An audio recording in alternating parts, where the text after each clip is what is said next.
compartilhar minha tela. Então,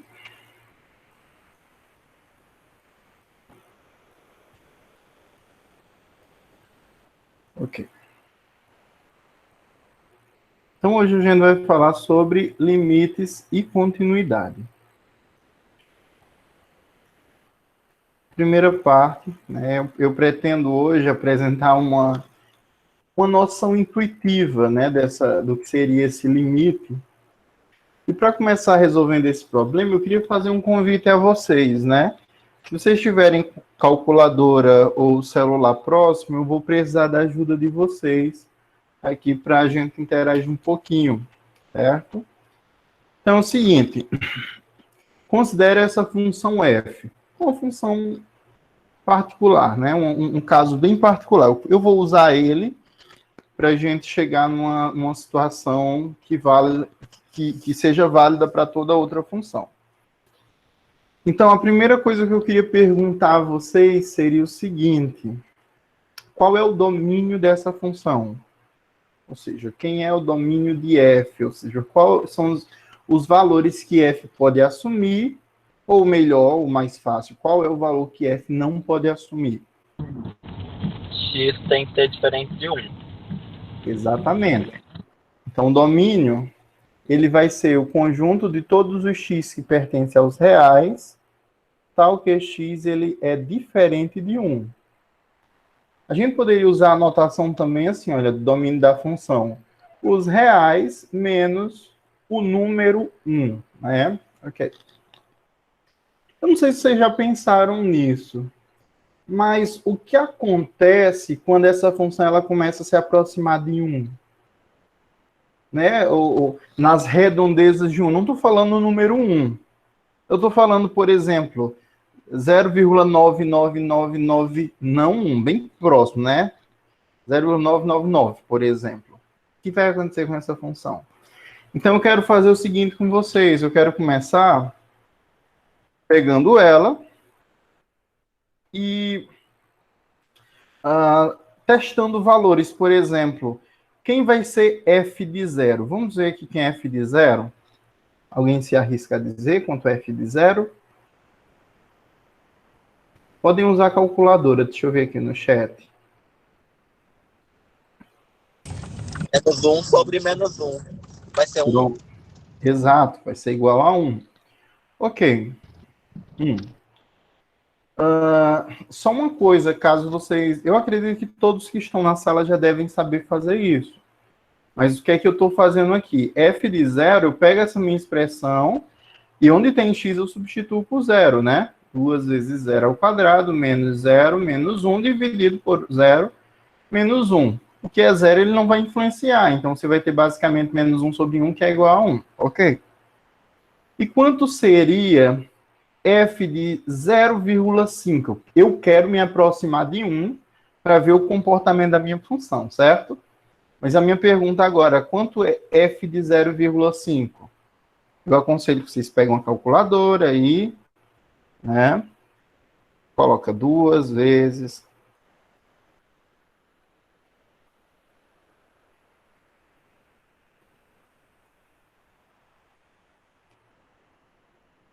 E aí?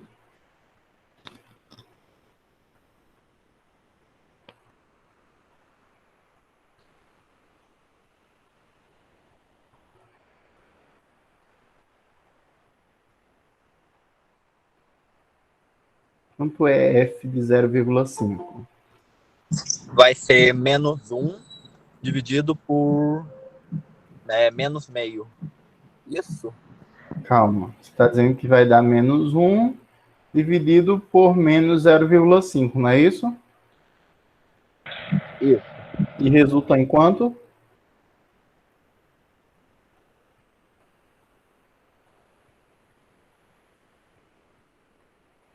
Olha, menos com menos 2. dá mais aqui. Exatamente. 2. Menos com menos dá mais, né? Então, você vai ter 1 dividido por 1 meio, o primeiro vezes o inverso do segundo, então aqui dá 2. Certo. Ok.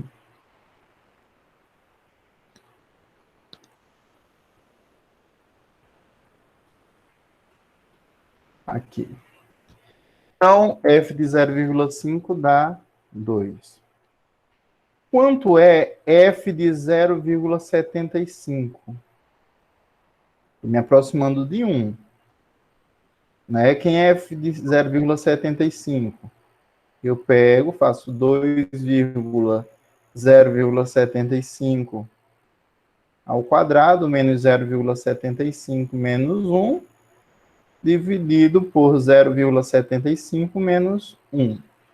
E aí, o resultado vai dar quanto? 2,5. 2,5? Sim. Vamos ver. Exatamente. 2,25. Aí pronto, eu posso ir fazendo isso indefinidamente até chegar próximo do... Deixa eu apagar aqui. Até chegar próximo de 1. Eu não posso, logicamente, usar 1, por quê? Porque o 1 aqui é o valor 1 é uma indeterminação, né? Porque eu estaria dividindo por 0 e uma coisa que a gente definitivamente não pode. Mas para o Wander e a TL que entraram agora, deixa eu só resumir o que a gente está fazendo. A gente sabe que o domínio dessa função aqui são os reais menos o número 1. Por que não pode ser 1? Porque 1 tá, se eu substituir por 1, o denominador vai zerar, né? E a regra número 1 da matemática é que você não pode zerar o denominador. Mas o que acontece se a gente for se aproximando de 1? Né? Aqui a gente está se aproximando de 1 por valores menores do que 1, né? A gente começou em 0, 0,5, 0,75, 0,9, né? Se eu pegar minha calculadora, fazer isso daqui, eu vou encontrar que f de 0,9 dá 2,8. Se eu me aproximar mais ainda, 0,99, o resultado é 2,98. E se eu me aproximar mais ainda, dá 2,998. E se eu, sei lá, se eu continuasse testando 0,9999, o resultado daria 2. Opa, aqui, né? O f disso daqui. Eu estou substituindo esses valores no x. O resultado vai dar 2,9998. Né? A minha pergunta... Esse número, ele está se aproximando de qual valor? Ele está, olha, anotação, ele está tendendo a quanto? Ao 3. Ao 3, né? A minha função, ela tende a 3 quando eu me aproximo de 1. Por valores menores do que 1. Aí a pergunta, será que isso vai acontecer também com valores maiores do que 1? Então vamos ver aqui, olha. Se eu, agora, do lugar de começar por valores menores, né, que eu comecei de 0 e foi... Deixa eu botar aqui uma reta, né, para ficar mais fácil vocês verem. Eu não posso usar esse valor 1 aqui, mas eu posso me aproximar dele pela esquerda, ou seja, por valores menores do que 1, como eu fiz. E vamos ver o que acontece se eu me aproximar pela direita. Vamos ver o que vai acontecer também. Então, se eu atribuir o valor 2, a minha função ela vai dar o resultado 5. Se eu atribuir o meu valor 1,5, estou me aproximando, né? A imagem vai dar 4. 1,25, 3,5. 1,1 vai dar 3,2. 1,01 vai dar 3,02. 1,001 deu 3,002. Enfim, você está vendo que se eu estou me aproximando também pela esquerda, o limite, ele também, ou melhor, eu não vou falar ainda de limites porque a gente não definiu, mas a imagem, ela está chegando também em 3, por valores maiores do que 3. Tanto é que se eu aplicar f de 1,0001, tá vendo que esse é um número muito próximo de 1, mas ele não é 1, né? Eu fazendo isso, a imagem vai dar quem? 3,0002, né? Então a gente começa a enxergar aí um padrão.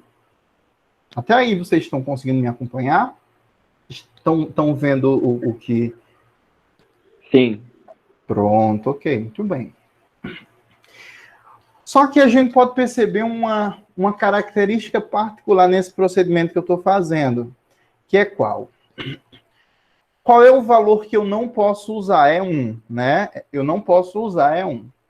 Mas a distância do x que eu estou utilizando aqui, menos 1 em módulo, né? Porque eu quero pegar sempre essa distância, ou tamanho positivo, vai ser o seguinte, olha. Quando a distância é 1, ou seja, quando eu apliquei aqui 0, né? Porque 0 menos 1 em módulo resulta 1. A distância de f da minha função menos o 3, que é o lugar em que ele está chegando, é 2. Quando eu utilizo uma distância aqui de 0,5, né, a distância da imagem, ou seja, a distância do f para o número que eu estou me aproximando é 1. Aí, quando eu faço isso para esse outro número, né, para 0,75 menos 1, isso daqui dá 0,25. Professor, por que não é negativo? Porque a gente está usando o módulo, né? Então, olha, ele está 0,75. E a distância da imagem para o valor 3 é 0,5. Vocês conseguem perceber uma particularidade ou uma relação entre esses números aqui? Um é o dobro do outro. Exato. Nesse caso particular, a gente consegue perceber que existe uma relação direta da proximidade do valor de x com a proximidade do valor de f, né? Que uma é o dobro da outra. E para esse outro lado também, vocês vão ver que vai funcionar tanto pela direita quanto pela esquerda, né? Sempre essa diferença vai ser o dobro para essa função, viu? Para essa função específica, ela está dando isso aqui, está dando o dobro da variação em relação a x. Ok. Aí agora eu quero, antes de dar continuidade, eu quero fazer um seguinte procedimento. Aqui já tem um spoiler do resultado, mas existe um tipo de função, que é esse caso aqui, você percebe que ele é a razão de dois polinômios, né? Em alguns polinômios, a divisão ela vai ser exata, que esse é um caso. Deixa eu mostrar. Eu não sei se vocês lembram como é que faz divisão polinomial, mas a gente pode fazer o seguinte, né? Olha, 2x ao quadrado menos x menos 1, dividido por x menos 1, né? Como é que eu vou dividir esses dois polinômios? O procedimento não é complicado e parece muito com o que a gente já está acostumado a fazer com números, né? Então, eu olho aqui, 2x ao quadrado, e eu preciso saber qual é o número que, quando multiplicado por x, dá 2x ao quadrado. Esse número, de fato, é 2x. Porque, olha, 2x vezes x dá 2x ao quadrado. Aí, aqui vem com o sinal contrário, menos 2x ao quadrado. Aí, eu vou olhar para esse outro aqui. 2x vezes menos 1 dá 2x. Dá negativo, né? 2x negativo. Quando vier para esse outro lado, vem mais 2x. Então, eu divido, eu passo o tracinho, já que não tem nada, e ao somar essas duas expressões, eu anulo esse termo aqui, e nesse outro vai sobrar só quem? X menos 1. Ok? Aí agora eu continuo minha divisão. Qual é o valor que, quando multiplicado por x, resulta x? É 1. Então, boto mais 1. 1 vezes x, x positivo, vem para cá com o sinal trocado. 1 vezes menos 1 é menos 1, então vem com o sinal trocado. Vocês percebem que sempre quando eu passo para essa região aqui, ele vem com o sinal trocado, né?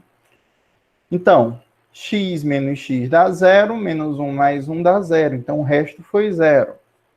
Então, o que é que a gente tem aqui como resultado? A gente tem uma divisão exata que diz o seguinte: quando eu divido 2x ao quadrado menos x menos 1 por x menos 1, temos um quociente igual a 2x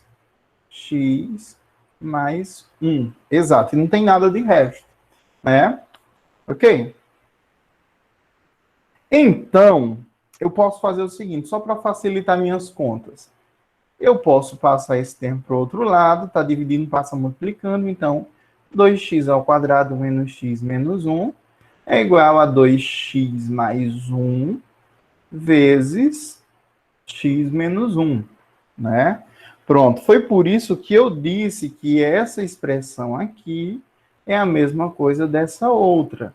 Aí, se você quiser fazer o seguinte, se você quiser fazer, olha, f de x sendo igual 2x ao quadrado menos x menos 1 sobre x menos 1 é igual a 2x mais 1 vezes x menos 1 dividido por x menos 1, corto esse com esse, é igual a 2x mais 1. Aí eu pergunto, é correto dizer isso? Eu posso afirmar isso de certeza? Eu, tipo, sem nenhum problema? Não, Por que não? porque ali você assume que o x pode ser 1. Exato. Então, se eu quiser fazer esse procedimento, eu tenho que deixar bem claro o seguinte, que, deixa eu botar uma vírgulazinha, com x diferente de 1. Ok. Agora dá certo. Tá ok? Estão compreendendo aí? Então, opa, vamos aqui. Então, o que tem escrito bem apagadinho aqui é que f de x é igual a 2x mais 1 se esse x for diferente de 1. Né? O x ele não entra nessa expressão, ele não está no domínio dessa função. Mas o seguinte, deixa eu apagar aqui o que eu falei, todo está resumido no slide, né? Se vocês quiserem ver as contas, a aula está sendo gravada. Então, eu quero saber agora como é o gráfico dessa minha expressão aqui, né? Como é o gráfico dessa minha expressão. Pronto. Então, olha, a única coisa diferente dessa função para essa daqui, que é mais feia, vamos dizer assim, é que eu não posso atribuir valores no 1. Mas em todo o resto, isso vai ser válido. Então, eu posso dizer o seguinte. Vamos só tentar fazer o gráfico aqui. Se f for 0, a minha expressão ela vai ser 1, não é? Porque eu vou ter o quê? 2 vezes 0 mais 1. Isso aqui vai ser igual a 1. Então, deixa eu marcar o pontinho aqui. Marquei um pontinho aqui. Se f, vou usar o número 2. Se f for 2, ou melhor, o 2, pode ser 2. Aqui vai dar quanto?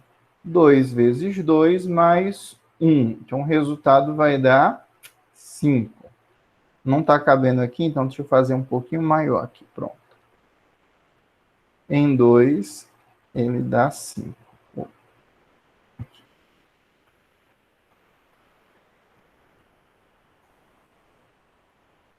Aí alguém pode perguntar, professor, e em 1, o que é que eu vou fazer? Em 1, antes disso, deixa eu só pontilhar isso daqui. No ponto 1, eu boto uma bolinha branca para indicar o quê? Para indicar que esse ponto não é definido.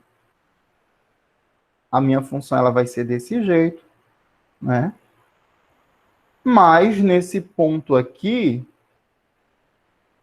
ele não vai ser definido. Agora, se eu me aproximar pela direita, pela esquerda dele, eu percebo que minha função ela vai se aproximar de 3.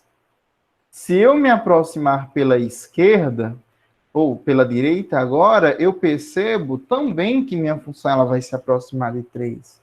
Tá certo? Estão compreendendo aí? Até agora tá tranquilo? Sim. Não tá traumático ainda não, né? Ok. ainda. Então, olha, observamos que podemos tomar f tão próximo de 3 quanto a gente queira. E foi o que a gente fez, né? À medida que eu me aproximo de 1, o meu f ele está se aproximando de 3, o quanto eu quiser. Se eu usar, sei lá, 0,99, tipo, em umas 1000 casas aí, eu tenho um resultado muito próximo de 3. Por isso que eu digo é tão próximo quanto eu quiser, né? Então, um outro modo de dizer isso é fazendo o seguinte, é tomar o módulo da diferença da função menos 3 tão pequeno quanto a gente quiser. Tipo, a distância de f para 3 tão pequeno quando a gente desejar. E a gente faz isso como? Quando a gente toma um módulo da diferença de x e 1 tão pequeno, muito pequeno.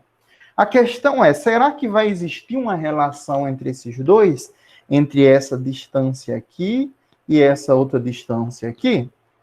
Né? Então, olha, a linguagem que a gente vai utilizar, até agora o que a gente utilizou não foi uma linguagem formal, matematicamente falando, né? Pois a gente diz o seguinte, né? O f de x menos 3 tão pequeno quanto desejamos. Mas o que tão pequeno significa, né? E essa distância x menos 1 significativamente pequeno. Mas o que é significativamente pequeno? Né? Então, não sabemos quantificar o quão pequenas devem ser essa diferença, mas ela deve ser tão pequena quanto eu preciso. Então, deixa eu vir aqui para vocês conversar uma coisa. Na matemática, tem dois conceitos muito bonitos, muito elegantes, que alguém pode perguntar, professor, existe no mundo real? Não. Né? É uma abstração matemática que está na cabeça da gente. A gente consegue imaginar e funciona, né? Que é o conceito de infinito, quando você tem coisas tão imensamente grandes que você não consegue... É mais do que isso, né? Porque se você disser que são coisas imensamente grandes, você está dando um limite a ele. Mas é uma coisa maior do... Tipo, além disso. É uma coisa sem a mensuração de tão grande, né? O infinito. No outro lado, você tem um outro conceito que está muito relacionado com esse infinitamente grande, que é um infinitamente pequeno, ou um infinitesimal. Esse cálculo muitas vezes é chamado de cálculo infinitesimal. Ou seja, eu estou falando de um número ou de uma coisa tão pequena, infinitamente pequena, né? Tipo, se você for pensar numa... Olha, eu acho que o celular já está começando a me responder, né? Então, assim, olha, tipo isso, Wander, né? Uma bactéria de uma bactéria de uma bactéria, né? Mas pense nisso como um número, né? Então, isso seria um infinitesimal, né? Quando tende a zero, que não é zero, não vai ser zero, mas vai ser muito próximo de zero o quanto a gente quiser. A gente pode chegar lá? Não. Mas, assim, é tão quanto a gente... Deixa eu ver, é tipo Homem-Formiga, pronto, mais ou menos isso, né? Eu não entendo. O Homem-Formiga, sei lá, ele pode diminuir até a estrutura atômica? Pode diminuir, pode passar disso? Ele pode diminuir menos ainda, das cordas, sei lá. Enfim, esse pequeno vai depender da sua necessidade, de como você queira que ele seja pequeno, tá certo? Então, calma aí. Se você bota um no final, ele já não é zero, né? Ele não vai ser periódico. Ele vai ser muito próximo de zero, tá certo? Entendeu, Lucas? Ele não vai ser zero, mas ele é tão pequeno, tão próximo de zero quanto você quiser, né? É aquele negócio, entre duas coisas, aí entra o que chama paradoxo de Zânão, né? Entre dois intervalos sempre vai ter um outro. por exemplo, essa mão e outra, eu posso ir dividindo. Entre essa mão e outra, eu posso ir dividindo. Enfim, eu posso dividir quantas vezes eu quiser, indefinidamente. Ok. Então, voltando lá aqui, deixa eu ver, alguém comentou. Ok. É um conceito, o conceito de infinitesimal é tão fantástico quanto o conceito de infinito, né? Então, o seguinte, a gente vai falar o seguinte. Quando a gente está falando em termos muito pequenos, em coisas muito pequenas, em variações muito pequenas, a gente usa essas daqui, olha, epsilon e deltas. A gente usa esses números, são símbolos usualmente pequenos. Não sei se você... Mas lá na física, quando a gente fala assim, delta S, né, é a variação de posição. Isso daqui lá na física é usada. Esse delta maiúsculo, ele representa variações grandes, números grandes.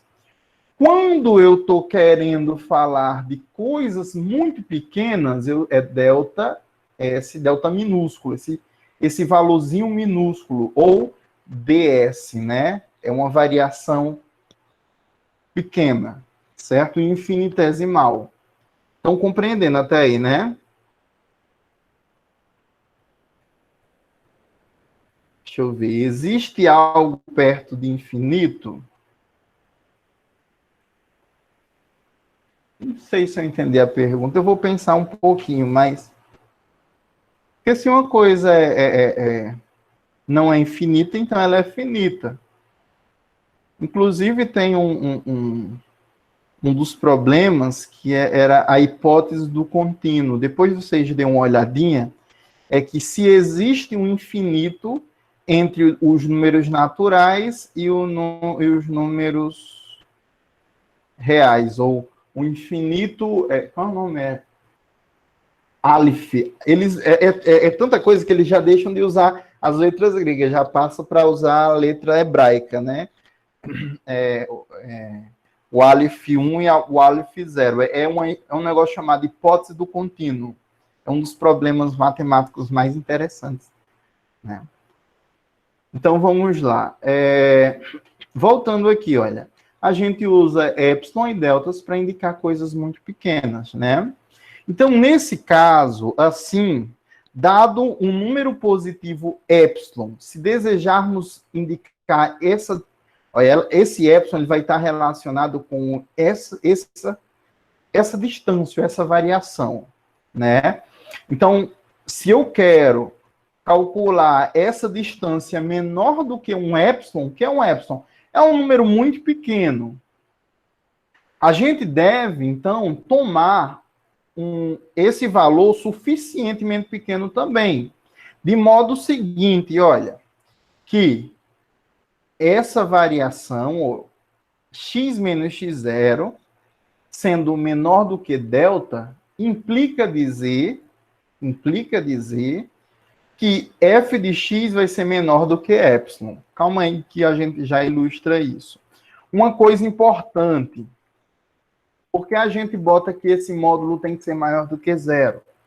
Porque se ele for igual a zero, se a gente deixar isso em aberto, o x ele pode assumir o valor de 1. E se ele assumir o valor de 1, a gente sabe que, ainda estou falando desse problema, né? Eu estou usando esse problema aqui para ilustrar. Então, se eu não restringir x menos 1 tem que ser maior do que zero, se eu não restringir isso, eu estou dizendo que o x ele pode assumir o valor de 1. Então, ao fazer isso, o x não pode assumir valor de 1, ok? E ele é menor do que delta. Então, delta vai ser um número muito pequeno. Ao fazer isso, o que vai acontecer? Ele vai implicar, né, que essa variação vai ser menor do que a epsilon, né? Porque estamos interessados em valores de f quando x está próximo de 1, mas não quando x é igual a 1. Ok? Então, é importante perceber que delta depende de epsilon. Naquele caso, nesse exemplo que a gente fez, a gente estava, acho que foi o André que percebeu isso, né? X menos 1 foi igual a 0,1, f de x menos 3 deu 0,2, né? Ou seja, quer dizer o seguinte, que para o epsilon igual a 0,2, ou, né, a gente está usando aqui esse tamanho, aqui é essa variação, a gente precisou tomar um delta igual a 0,1. Né? Uma outra forma de descrever isso é dizendo o seguinte, que essa variação é menor do que 0,1, obrigatoriamente vai implicar que essa outra variação é menor do que 0,2. Professor, eu comecei a não entender, eu já estou viajando muito. Calma aí, deixa eu apagar aqui. Certo? Deixa eu apagar. Pronto, vamos lá. De novo, se x menos 1 é igual a 0,2, então, isso daqui, ou é 0,1, então f de x menos 3 é menor do que 0, é igual a 0,2. Professor, de onde você tirou isso? Deixa eu voltar aqui no início da aula. Tirei daqui. Deixa eu só... Tirei daqui, certo? X menos 1, vou apagar aqui. X menos 1 igual a 0,1 implicou dizer que a variação de f para 3 deu 0,2. Então, vai piorar, viu? Mas assim, eu já avisei para não se traumatizar, porque essa é uma das aulas mais complicadas mesmo, né? Aqui, deixa eu ouvir aqui. Vamos aí. Então, eu tirei esses valores de lá. Se x menos 1 deu 0,1, implicou dizer que f de x menos 3 é 0,2. Então, para valores de x menos 1 menores do que 0,1, se existe uma relação direta entre esses dois aqui, vai implicar o quê? Vai implicar que f de x é menor do que 0,2. Vocês concordam com isso ou vocês ainda não entenderam? Eu entendi, Rodrigo. Só não entendi como que mostra que tem essa relação de que um é o dobro do outro. Bom, eu vou demonstrar isso daqui a pouco, mas a gente conseguiu visualizar isso por esses números aqui. Só, tipo, indutivamente, eu ainda não cheguei a uma conclusão, né? Eu não posso bater firme nisso, né? Mas nesses casos aqui, eu percebi que existia, nessa situação, existe uma relação de dobro.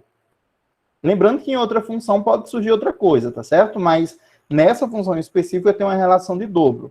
Se a variação aqui for 0,1, a variação aqui vai ser 0,2. Agora, se a variação daqui for menor do que 0,1, como eles dois estão inteiramente relacionados, quer dizer que a variação aqui vai ser menor do que 0,2. Vocês entenderam o que eu estou querendo dizer? Sim. Sim. Sai entendendo. Pronto, ok. Perfeito. Da mesma forma, eu estou dizendo o seguinte, se a variação de x menos 1 agora for essa daqui, vai implicar que a variação de f de x menos 3, ou da imagem da minha função, vai ser essa outra. E se ela for menor do que isso daqui, a minha variação obrigatoriamente vai ter que ser menor do que essa daqui. Lembrando que eu não demonstrei, não. Né? Eu estou utilizando indução para falar isso. Né? Eu vou demonstrar daqui a pouco. Deixa eu ver. Ok. Então, foi basicamente o que eu falei agora, né? Se o epsilon, a gente tomar um epsilon menor do que 0,2, a relação com delta vai ser de 0,1, e afirmamos o seguinte, né? Que se você tiver x menos 1 menor do que 0,01, vai implicar que essa variação vai ser menor do que 0,02. E cada vez que eu tentar fazer isso, né?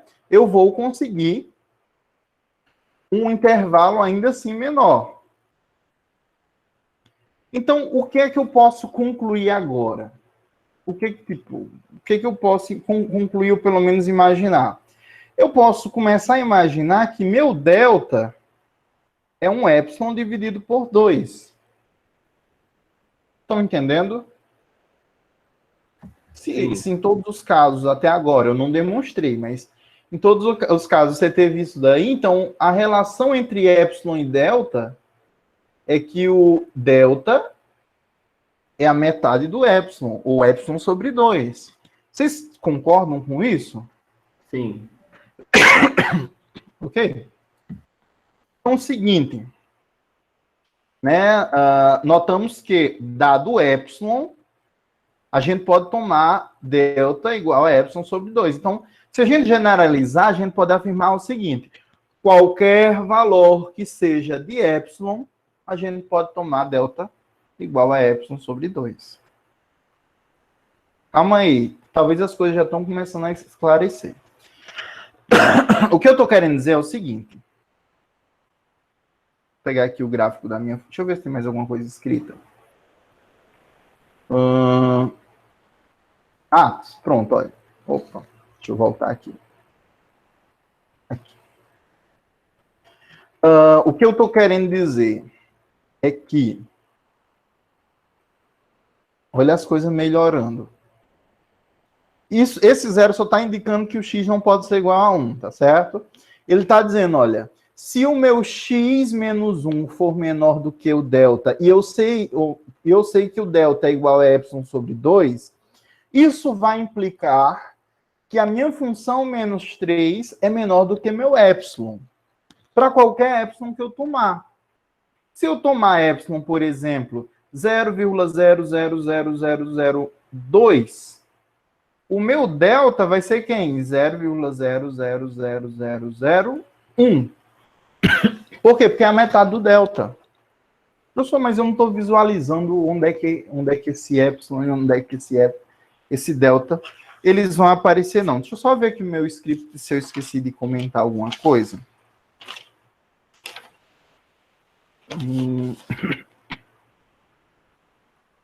Ok. Ai, tô engasgado aqui. Seguinte, olha. Uma coisa importante.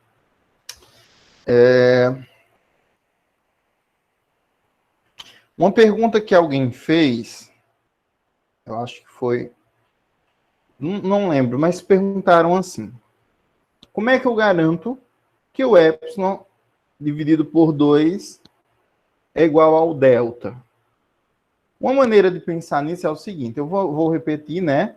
0 menor do que x menos 1 menor do que delta igual a epsilon sobre 2 vai implicar que x menos 1... Olha, eu só vou dizer isso aqui, ou melhor, dizer isso é o mesmo que dizer que x menos 1 é menor do que epsilon sobre 2. Né? Se eu estou dizendo que x menos 1 é menor do que delta, e esse delta é menor do que x sobre 2, eu estou dizendo que x menos 1 é menor do que epsilon sobre 2, ok? Então, olha o que vai acontecer. Dessa desigualdade, eu posso multiplicar ambos os lados por 2. Ao fazer isso, eu tenho 2 vezes x menos 1, que é menor do que o epsilon. Aí, olha o que vai acontecer aqui. Esse 2 ele vai entrar nessa expressão, né? Então, eu vou ter 2x menos 2 menor do que epsilon. Até aí, vocês estão acompanhando a ideia? Só estou fazendo operações básicas, né? Só estou fazendo operações básicas. Sim. Ok? Aí, eu vou fazer o seguinte. Isso é verdade se e somente se 2x... Aí, olha a sacada. Vocês concordam que se eu somar e subtrair 1 aqui, não vou interferir em nada na minha expressão? Tipo, ela vai continuar sendo válida? Tipo, foi como se eu tivesse somado com 0, né? Sim. 1 menos 1 é 0. Pronto, ok. Mas eu vou fazer o seguinte, eu vou pegar isso daqui e juntar, e vou pegar isso daqui, e não sei se vocês lembram, mas é a minha função. Então, olha que interessante. Eu tenho que 2x mais 1 menos 3 é menor do que epsilon. Quem é esse valor aqui? Lá no início da matéria eu falei, né? No segundo slide. Deixa eu mostrar aqui a vocês.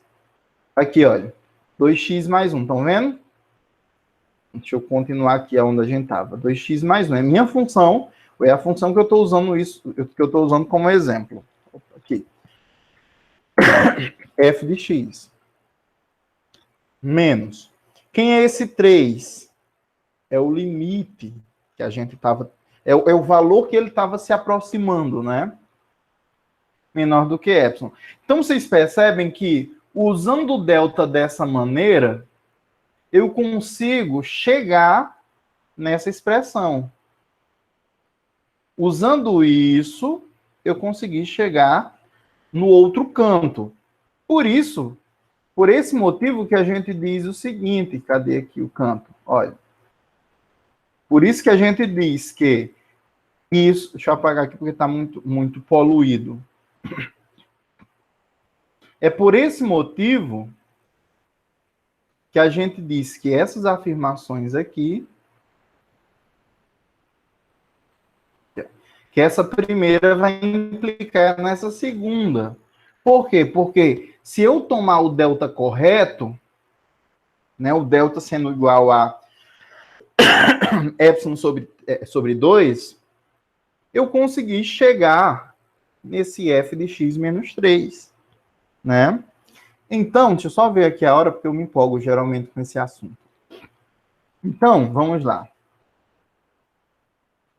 Então, feito isso, qual é o significado dessa minha operação, ou pelo menos o que eu estou fazendo aqui? É o seguinte, se eu tomar qualquer epsilon, né, que tem um valor de 3, em que a minha função ela não é definida, por isso está branquinho aqui, né? Então, tá aqui o 3. Aí eu coloco mais epsilon para cima, menos epsilon. Não sei se vocês perceberam aqui, assim, olha. F de x menos o 3 menor do que epsilon. E lá na aula passada, eu acho que foi na aula atrasada, eu comentei que o seguinte, essa afirmação, por isso que tudo que eu dei até agora foi importante, implica dizer que f de x menos 3 é menor do que epsilon e é maior do que menos epsilon. E essa afirmação vai implicar o quê? Que f de x é menor do que 3 mais epsilon e maior do que 3 menos epsilon. Então, quer dizer que o meu 3 vai estar aqui, eu vou ter 3 mais epsilon, 3 menos epsilon, essa região aqui todinha, né? E vai ter um correspondente aqui no x, né? Olha, do mesmo jeito para o x. X menos 1 menor do que delta vai implicar em quê?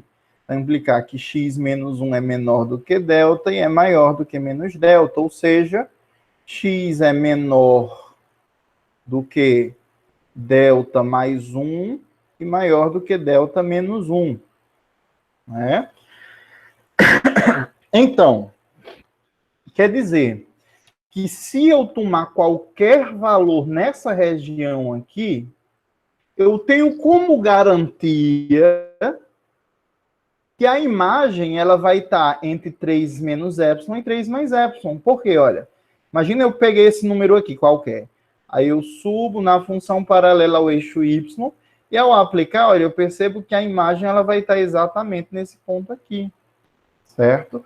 Para qualquer valor que eu tomar nesse intervalo, nesse limite aqui de entre 1 menos epsilon e 1 mais epsilon, eu tenho a certeza que a minha imagem vai estar entre 3 menos epsilon e 3 mais epsilon. Ronildo, mas não tem nenhum outro espaço na reta que tem essa propriedade? Oi? Não tem outra região nos eixos que tem essa propriedade? Não. Né? Porque o que acontece? Se eu pegar um pouquinho fora dessa região, olha o que vai acontecer. A imagem ela está fora do intervalo, você está vendo? Sim.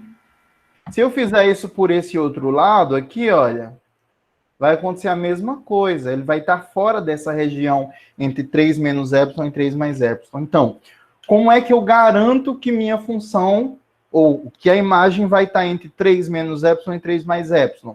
Só é tomar qualquer valor que está entre 1 menos epsilon e 1 mais epsilon. Certo? Então, deixa eu mostrar. Oi. Mas e se você aumentar o intervalo em cada reta? Daí funciona. Se eu aumentar o intervalo, ou melhor, se eu tomar um valor de delta, deixa eu apagar tudo aqui. Se eu aumentar o valor de delta, desculpa, porque eu tenho garantido o epsilon para encontrar uma relação com delta. Então, olha, se eu ampliar aqui o tamanho do meu epsilon... Eu pensava que ia aumentar o 3, não o epsilon. Não, o 3 é um número fixo, porque o 3 vai ser o limite, né? Mas, olha, eu aumentando o epsilon, o que vai acontecer? O meu delta também vai expandir, você está vendo? Olha, a região, ela também vai ser expandida. Tá, e se você diminuir, também diminui. E vai vai chegando cada vez mais perto do valor. É isso que eu vou mostrar agora, exatamente. Se você tomar um delta, né, menor dentro desse intervalo, a imagem aqui vai ser menor também, né? Então, o delta que a gente escolheu foi epsilon sobre 2. Aí alguém pode perguntar, professor, vai existir um outro delta que satisfaça isso? Vai. Qualquer delta menor do que esse valor. Por exemplo, se eu tomar delta 1 igual a epsilon sobre 3, que é menor do que epsilon sobre 2, né? Qualquer número dividido por 3 é menor do que um número dividido por 2, né? Então, se eu tomar isso daqui, eu também garanto que o resultado daqui de dentro ainda vai estar entre 3 menos epsilon e 3 mais epsilon. A questão é que o intervalo ele diminui um pouquinho, né? Então, é uma outra maneira de garantir. E, então, para qualquer epsilon que eu faça isso, ou para qualquer epsilon que eu tomar 0,00001, essa relação vai funcionar, certo? Então, deixa eu ver aqui se alguém tem alguma dúvida. É super normal viajar um pouquinho, certo? Nesse conteúdo. E, como eu falei, ele é um pouco complicado. Eu recomendo que vocês peguem um livro, depois da aula, dá uma revisada nesse assunto, porque é complicado o tópico, né? Para entrar na cabeça ele é um pouquinho difícil. Ai, tô com uma tosse. Vou beber água já. Então, o seguinte, olha. Dizemos que o limite... Olha que coisa bonita. Dizemos que o limite de f, quando x tende a 1. Aqui não está dizendo que x é 1. X, ele se aproxima de 1. Ele é igual a 3. Ou, em símbolos, a gente pode dizer o seguinte. Que o limite... Olha, o limite de f, quando x tende a 1, é igual a 3. Essa é a notação que a gente utiliza para descrever o limite, certo? Então, pronto.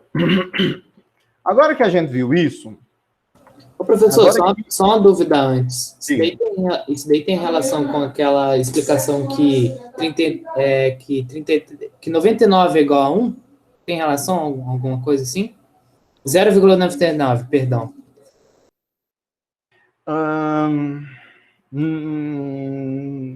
Deixa eu pensar um pouquinho. Porque, por exemplo, lá quando o senhor explicou que que o x tende a ser 1, mas não é o 1, o x pode ser 0,99. 0,99 que pode ser igual a 1 vezes 3 e dá 3.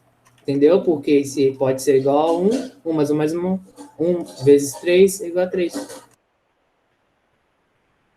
Olha, é o seguinte. O próprio exercício também fala que é igual a 3, entendeu? Não, eu entendo, mas olha, 0,9999, isso daqui, indefinidamente, o número racional, esse número racional, ele é igual a 1. Ele é igual a 1. Quando a gente está falando em limites, a gente está falando no número em que a gente esbarra. É como o seguinte, é como se eu estivesse tocando uma mão na outra. Deixa eu tentar fazer uma analogia meio viajando e eu espero que vocês entendam. Alguém já ouviu falar que pela física, fisicamente falando, você nunca toca em nada? Aham, sim, não, mas isso daí parte daquele teorema, se não me engano. Não é aquele teorema que, assim, aí vai dividindo, sim, não é? Sim. Mas, assim, vamos pensar em átomos. Alguém da turma já ouviu falar esse negócio que, se você for pensar fisicamente, você não toca uma mão na outra, ou você não segura. Aí alguém pode dizer, deixa eu dar um tabefe na sua cara para ver se não toca. Não, toca, né? Mas assim, eu tô falando em estrutura atômica, né? Mas vocês já pensaram por que não toca? Ronildo, na verdade, não toca, mas não tem uns elétrons que vão colidir com uns lá. Senão não ia transferir nem energia. Existe. Que viagem é essa, rapaz? Existe, quando a gente encosta em algo, um negócio chamado repulsão, né? Um átomo, a estrutura, ela começa a se repelir uma com a outra, né? Por isso que a gente sente, eu não posso passar isso, eu não posso atravessar a minha mão.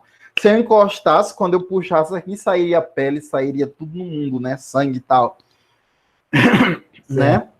Então, o que acontece? Vocês percebem que existe um limite para eu encostar minha mão na outra, não é? Não existe um limite? Existe sim. Né? Senão a gente ia, tipo, uma mão entrar na outra. Exatamente. Aí eu pergunto, eu consigo tocar no átomo dessa mão?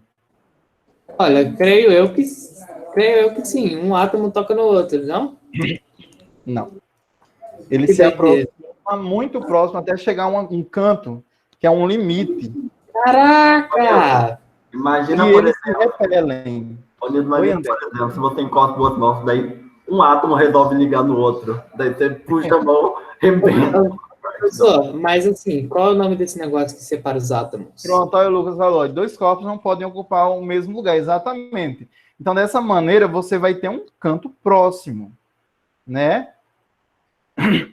Exato, vai ficar muito próximo, mas vai entrar em contato. Então, olha, a analogia que eu faço de limite é essa. O limite vai ser o tão próximo que é a barreira. A partir dali, você não pode tocar mais, entendeu? Ah, sim, entendi. Bacana essa explicação. É. Mas esse negócio que não toca no átomos tem algum nome?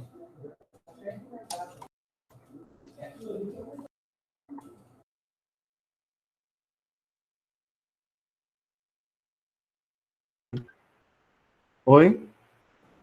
Assim, como eu estava perguntando, tem alguma... Deve ser repulsão dos átomos, sei lá, tem elétricas, cargas. Enfim, eu posso dar uma olhadinha, mas é uma viagem bem louca. É só você pensar. Mas quem fez essa analogia para mim? Então, aquele vilão lá do Homem-Aranha, ele não tem isso. Que é o cara de areia lá. Uau! Aí, ó, super-heróis segundo a ciência.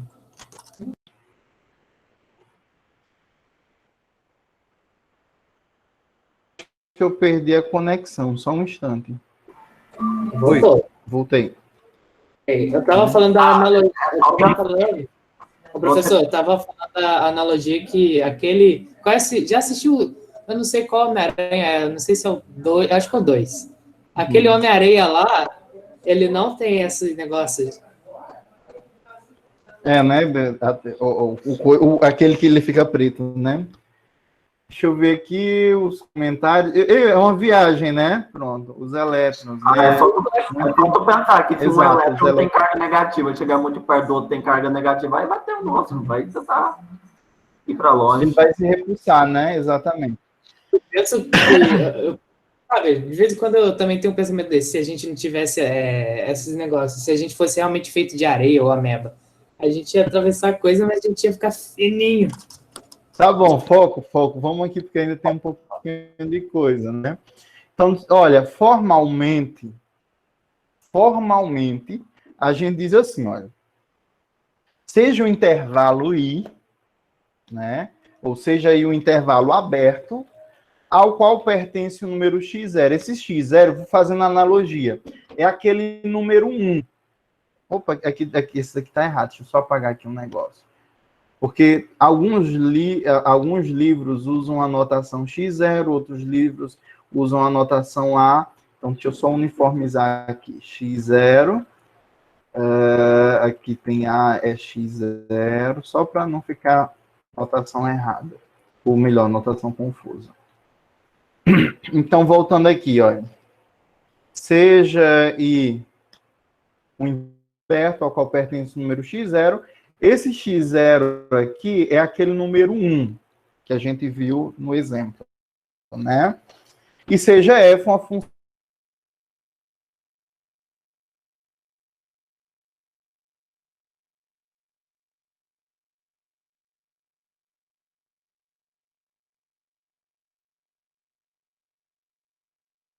quando x tende a x0 é um valor L, vai ser aquele lá do exemplo, né? Ele tende, o limite é 3. Oi? A gente não metade do que você falou. Você congelou. Você não ouviu? Ninguém ouviu. Opa. Volta a explicação ali da definição. Aí Volta do início. Volta do início que é mais fácil. Ok, a internet está começando a botar boneca. Deixa eu fazer o seguinte. Vamos lá. Deixa eu fazer o seguinte, eu vou entrar aqui pelo celular só para o áudio ficar um pouquinho melhor. Só um instante. Não, mas o áudio ele tá bom. O único problema eu acho que é a internet, a conexão. Pronto, ok. Deixa eu tentar de novo. Qualquer coisa vocês me avisam. Né? Seja aí o intervalo aberto ao qual pertence o número real x0. Quem é esse x0? Vocês lembram lá daquele exercício, daquele exemplo que eu dei? Esse x0 era quem? Era o 1. Era o valor que ele não pode assumir, né? E seja f uma função definida no intervalo, definida para x pertencente a esse intervalo, menos esse x0. No exemplo que a gente usou, a gente tinha o intervalo, era os reais, menos o número 1. Né? Isso foi no início do primeiro slide. Então, olha, dizemos que o limite de f, quando x tende a x0 é L,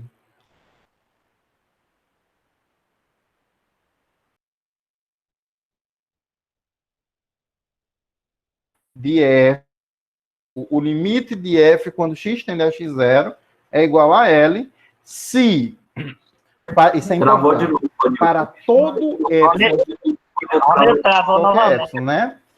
Para todo epsilon. Oi? Travou de novo e a gente não ouviu.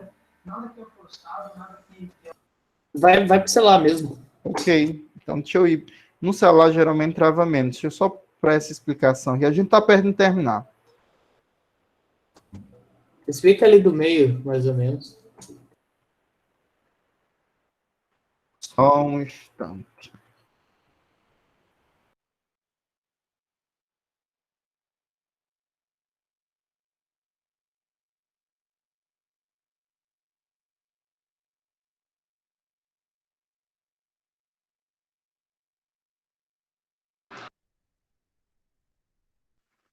Ok, estão me ouvindo? Melhorou um pouquinho?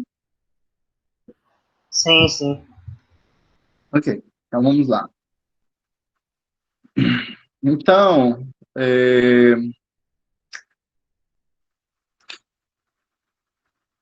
vocês viram até aqui esse L ou tinha travado? Tinha travado, eu acho. Não, só conseguiu até antes do limite de x. Ali. Ah, meu pai. Deixa eu só fazer o seguinte, que eu não consigo...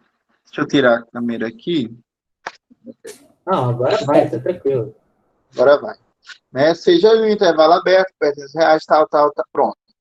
Esse x0 eu acredito que vocês já devem ter entendido, porque eu já disse umas 3 vezes que esse x0, no exemplo, é igual àquele 1, né, que a gente usou no exemplo.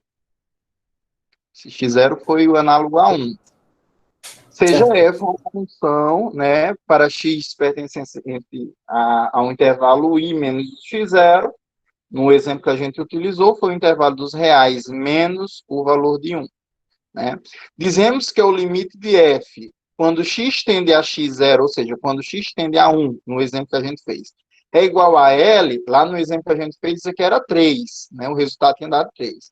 E a gente escreve assim, o limite de f de x, quando x tende a x0 é igual a L, se para todo epsilon maior que 0, tal que se x menos x0 for maior do que 0, porque a gente bota essa restrição para indicar que x é diferente de x0. Somente por isso. Ele é menor do que epsilon, vai implicar que f de x menos L seja menor do que esse epsilon.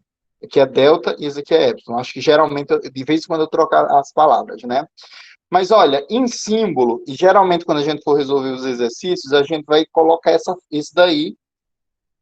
Você olha assim, parece um monte de letra grega, mas todas essas, cada pedacinho desse a gente já aprendeu nesse intervalo de curso, né, que a gente já teve.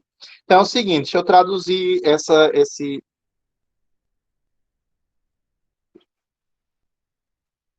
deixa eu ver aqui, qual foi o professor, porque eu tirou a foto da parede.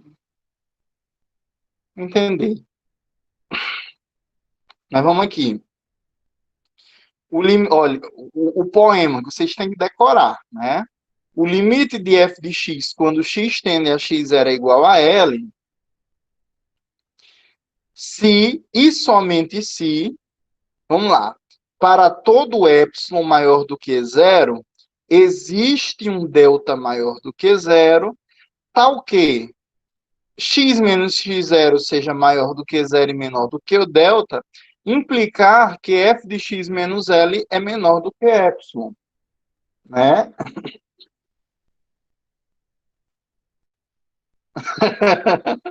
É verdade.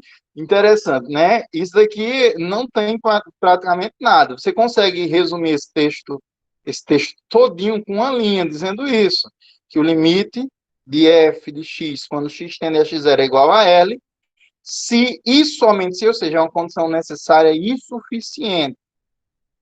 Né? Para todo epsilon maior que 0, existe um delta maior do que 0, tal que x menos x0 menor do que delta, implicar que f de x menos L é menor do que epsilon. Oi? Nildo, mas o valor x0 tem que, obrigatoriamente, não pode pertencer ao conjunto ou pode pertencer? Pode sim. Geralmente, os problemas... Porque, assim, quando a gente está trabalhando em limite, a gente não analisa a função no ponto, tá certo? A gente analisa nas proximidades, nas redondezas de delta, né? O x0 mais delta, x0 menos delta. Só que algumas funções, por exemplo, se eu quiser calcular o limite de uma função polinomial que não tem nenhuma restrição, o que é que eu vou fazer? Não tem problema nenhum. A gente vai ver que o limite, deixa eu ver aqui, pronto, esse aqui é um exemplo, né? Olha. Pronto, é isso que você estava perguntando. Pode acontecer do seguinte, deixa eu pegar um exemplo. Imagina que você tivesse aquela função, que era 2x mais 1, e ela fosse desse jeito, sem nenhuma restrição, e você fosse calcular o limite, no caso dessa função aqui, quando x tende a 1.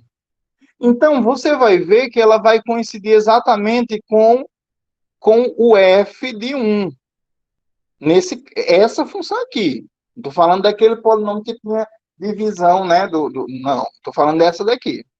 Então, olha o que acontece. F de x, enfim. Quando você aplicar o limite aqui, vai coincidir exatamente com f de 1. Por quê? Porque você não tem determinação. Né? Nesse caso aqui vai dar 3. Aí a gente vai ver lá na frente, quando isso acontece, a gente chama da função A gente diz que a função ela é contínua. Ela é contínua naquele ponto. Tá certo? Que nem sempre vai acontecer. Nem sempre as funções vão ser contínuas.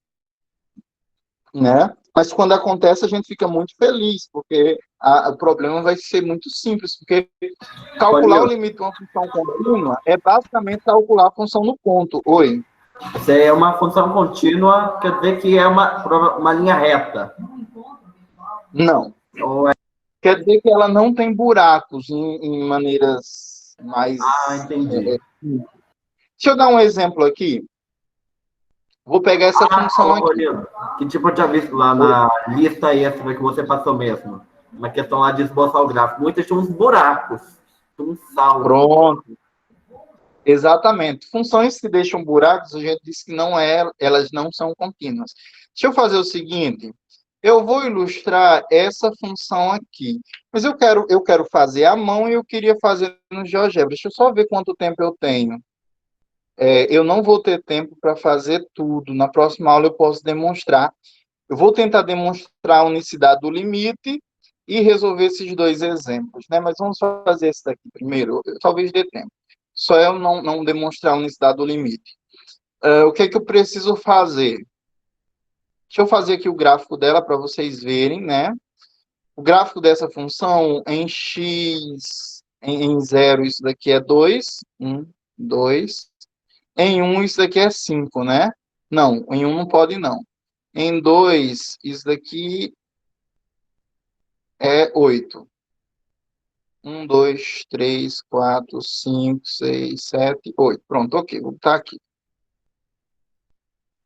Então, a gente tem algo mais ou menos desse jeito, só que no ponto 1, isso aqui é aberto, né? Por que é aberto? Porque nesse ponto... Deixa eu ver. 1, 2, 3, 4... Opa, deixa eu fazer o seguinte, porque eu não estou fazendo em escala, por isso que o bicho ficou esquisito. Tá errado isso aqui. Okay. Fazer ele em escala. Quando x é 0, isso daqui é 1 e 2. Ok. Quando isso daqui é 1, não pode. Quando é 2, eu tenho 8. 1, 2, 3, 4, 5, 6, 7 e 8. Ok, mais ou menos aqui. Sim, 2, né? Então, o gráfico da minha função, ele vai ser basicamente uma reta, e a única restrição que eu tenho é no ponto x igual a 1. Em x igual a 1, ele seria isso daqui, mas como ele não pode ser, porque isso é válido para todo número diferente de 1, né? E em x igual a 1, ele vai ser quem? Vai ser um pontinho fora aqui, tá bem? Tá vendo? Pronto, ok. Então, por exemplo, se eu perguntasse a vocês o seguinte, qual é o valor de f de 1? Quanto é f de 1 nessa função aqui? Vocês responderiam o quê? É 4. É 4, né? Exato. Você olha a regra. Se x for diferente de 1, vai ser essa parte de cima. Mas se x for igual a 1, vai ser 4, vai ser essa parte de baixo, né? Aí eu calculo qual é o limite de f de x quando x tende a 1, nesse caso aqui. Qual vai ser? Aí você vai se aproximar pela direita, pela esquerda e vai ver aí quanto vai dar. Vai dar 5, né? Você não está analisando em 1.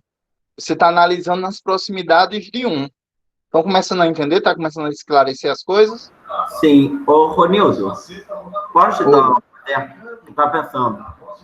Tem casos, então, que não vai ter um limite definido para algum valor. Exato. Uma função que você passou na lista, que era módulo de x sobre x. se x tende a zero, não vai ter limite definido. Pronto.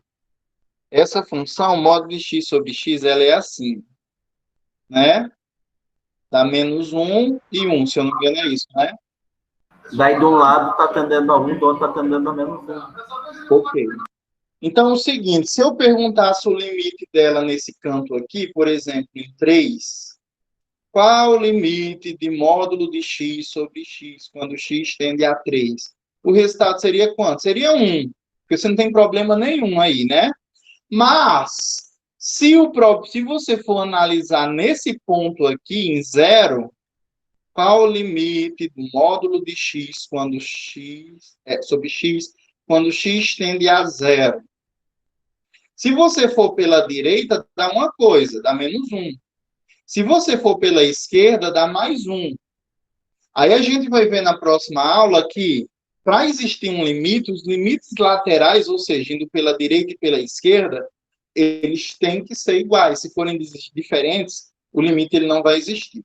Mas foi bom você tocar nisso pelo seguinte: quando a função quando o limite existe, esse limite vai ser único, né? Se o limite existir, esse limite vai ser único, né? Então, o seguinte, você tem uma função aqui, né? Calculou o limite dela no ponto x0 e deu L. Aí você tem a mesma função, calculou também o número x0, o seu colega calculou e deu M. Então, é o seguinte, obrigatoriamente a sua resposta tem que ser igual à do seu colega. Porque se for diferente, então algum dos dois errou, né? Existe uma coisa chamada unicidade do limite. O limite, ele é único, tá certo? Eu não vou demonstrar para a gente não perder tempo, mas eu tenho aqui 2 exemplos bem bacanas para a gente resolver, né? Eu acho que nesses 10 minutos dá para a gente fazer isso. Então, é o seguinte, seja f uma função definida dessa seguinte maneira, 5x menos 2, né? Então, aqui você tem uma função bonitinha, você não tem nenhuma uma fração nem nada, né? Para todo x pertencente aos reais, ela é definida dessa maneira. Se o limite de 5x menos 2, quando x tende a 2, é igual a 8, encontre delta para epsilon igual a 0,01. Tal que, aí tem esse negocinho aqui, né? Tal que satisfaça essas condições. Então, o que é que você vai fazer? Partindo do delta, você vai ter que encontrar um valor, ou melhor, partindo dessa expressão de epsilon, você vai ter que calcular o delta. Como é que eu posso fazer isso? É simples, né? Eu pego um módulo, quem é f de x? É 5x menos 2 menos 8, menor do que 0,01. Isso quer dizer o quê?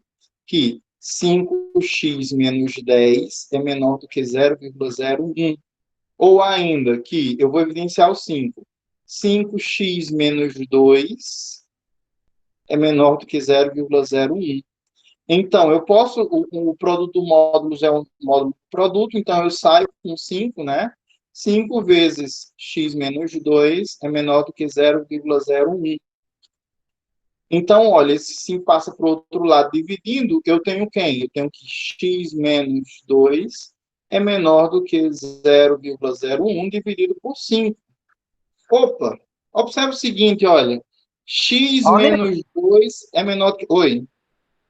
quando você evidenciou aqui, saiu de 5x menos 10, e por que embaixo ficou 5 entre parênteses aqui, x menos 2. Pronto, Então olha. veio menos Pronto, se eu multiplicar aqui, quanto é 5 vezes x? É 5x. 5 vezes 2, 10, entendeu? Entendi. Pronto. Então, olha, observe o seguinte, eu tenho x menos 2 é menor que delta. E aqui eu cheguei que x menos 2 é menor do que 0,01 dividido por 5. Qual é a conclusão que eu posso fazer? Que eu posso tomar delta igual a quem? Igual a esse valor aqui, né?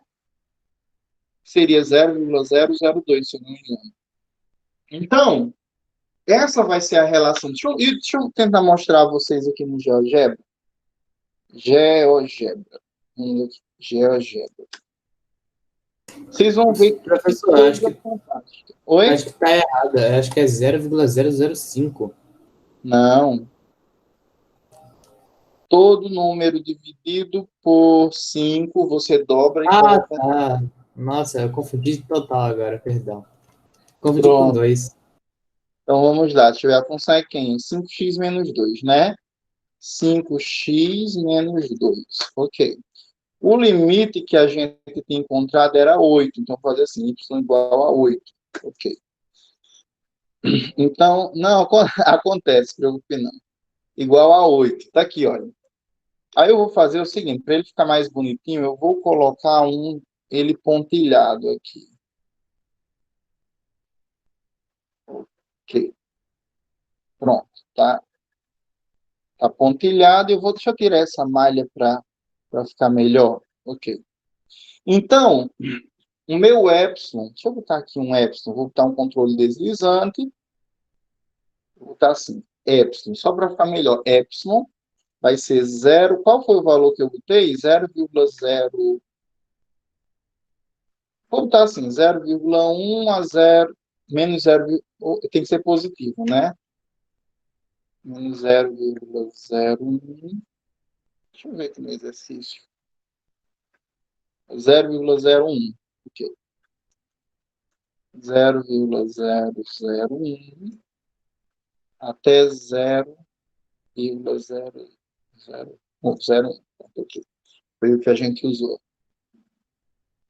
Então, eu tenho o meu valor de epsilon, tá aqui, muito pequeno, né? Opa, doido. Então, o que é que eu vou fazer? Vou fazer 8, ou y igual 8 mais epsilon,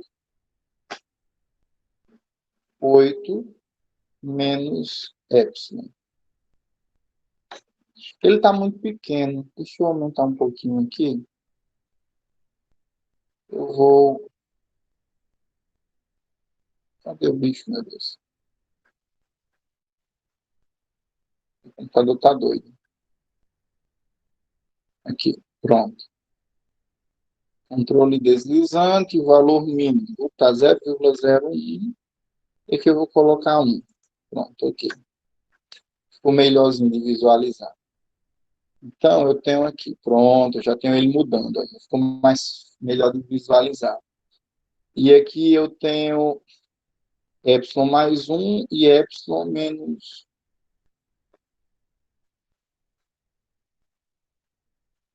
8 mais epsilon, 8 menos epsilon. Por que não está descendo? Ah, já sei por quê. Fazer y menos 8. Y igual a 8 menos epsilon. Agora foi. Tá aqui, ó. Certo. Aí o que é que eu vou fazer? O meu intervalo, ele tem que ser nessa região aqui. Então, eu vou botar uma reta paralela para ficar melhor de visualizar. X. Qual foi o valor de x que a gente utilizou? X igual a 2, né? X igual a 2. Aqui. Deixa eu botar também uns pontinhos para ficar melhor.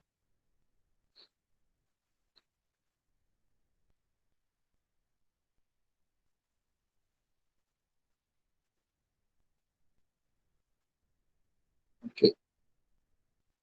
E eu quero... a relação que eu encontrei foi que x era igual. Foi epsilon sobre 5, vocês lembram, né? X é igual a epsilon sobre 5 mais 2. E x é igual a epsilon sobre 5 menos... Oh, isso é menos.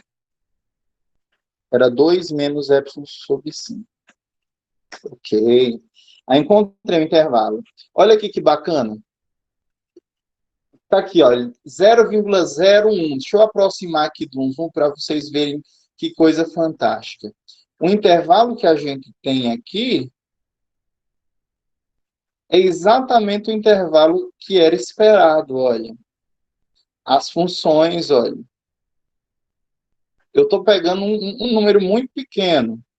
Qualquer valor que eu tomar dentro desse intervalo limitado por essa reta e essa outra aqui, vai me influenciar um valor da minha função que está dentro dessa região e que é limitado por essas duas retas. Que retas são essas? F mais epsilon, F menos epsilon, tá certo?